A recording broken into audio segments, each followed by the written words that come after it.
¿Qué tal? ¿Cómo andan? Me había quedado pendiente hacer una explicación de pH cuando hablé de propiedades físicas del agua. El pH, antes que nada, es una escala logarítmica, que ahora vamos a ver de qué se trata esto,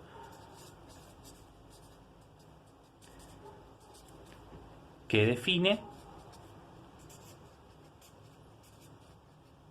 el nivel de acidez de una solución determinada. ¿Sí? El nivel de acidez va a estar determinado por la concentración de protones. ¿Sí? A medida que yo aumento la concentración de protones, aumenta la acidez de la solución.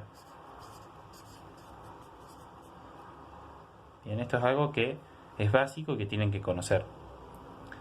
Bueno, pero ¿por qué hablamos de una escala logarítmica? Esto tiene que ver con la necesidad de encontrar números más manejables para hablar del nivel de acidez de una solución. Porque, por ejemplo, el agua pura tiene una concentración de protones. El agua pura es la que no tiene solutos. Tiene una concentración de protones de 0,00001 molar. ¿Sí? Esta es la concentración de protones del agua pura. Entonces imagínense si a mí me preguntan qué tan ácida es el agua pura y yo les contesto diciendo que tiene una concentración de protones de 0,00001 molar. No es algo que sea fácil para definir, digamos. Entonces, justamente por eso surge lo de la escala logarítmica. La escala logarítmica lo que hace es decir, bueno, calculo el logaritmo negativo de la concentración de protones y esto me va a dar cierto valor. Si yo pongo con la calculadora menos logaritmo de 0,000001 molar, me va a dar 7. ¿Sí? Entonces es mucho más fácil decir que el agua pura tiene un pH de 7 a decir que tiene una concentración de protones con esta cifra. Bueno, la escala de pH comprende una serie de valores que van de 0 a 14, siendo 7 un pH de una solución neutra, y aquellos valores que están comprendidos entre 0 y 7 corresponden a soluciones ácidas, y aquellos pH que estén comprendidos entre 7 y 14 corresponden a soluciones alcalinas. Bien, por ejemplo, a ver, si yo les digo que tenemos un pH de 2, podemos estar hablando del jugo gástrico o del jugo de limón. Si hablamos de un pH de 3, tenemos el caso de la Coca-Cola o del vinagre. Con un pH de 4, ¿vieron el puré de tomate? Bueno, el puré de tomate tiene un pH de 4. 5, 6, por ejemplo, tiene un pH, es el pH de la orina. 7,4 es el pH de la sangre, relativamente neutro. 5 el café puro, y no me acordaba. Después, por ejemplo, un pH de 10, que ya es una solución alcalina, es el que encontramos en el hidróxido de magnesio, que es un antiácido que se usa mucho en la práctica médica. Bueno, acá tenemos algunos ejemplos. Tengan en cuenta algo que es muy importante entonces. Cuando nosotros aumentamos la concentración de protones, aumenta la acidez de la solución, ¿sí? Y a medida que aumenta la acidez de la solución, disminuye la escala de pH. Entonces, si yo tengo un pH de 2, estoy hablando de una solución que tiene muchos protones, ¿sí? Tiene muchísimos protones. Una solución que tiene un pH de 12 tiene muy poquitos protones, ¿sí? Entonces, a medida que bajamos en la escala de pH, aumentamos la acidez, que es lo mismo que decir que aumenta la concentración de protones. Bueno, espero que eso se haya podido entender. Después quería que veamos algunos conceptos relacionados con qué es un ácido, ¿sí? Un ácido es una sustancia capaz de ceder protones al medio, ¿sí? Y dentro de los ácidos tenemos ácidos fuertes y ácidos débiles. Los ácidos fuertes van a ser aquellos que se disocian de manera total e irreversible. Por ejemplo, el ejemplo típico es el ácido clorhídrico.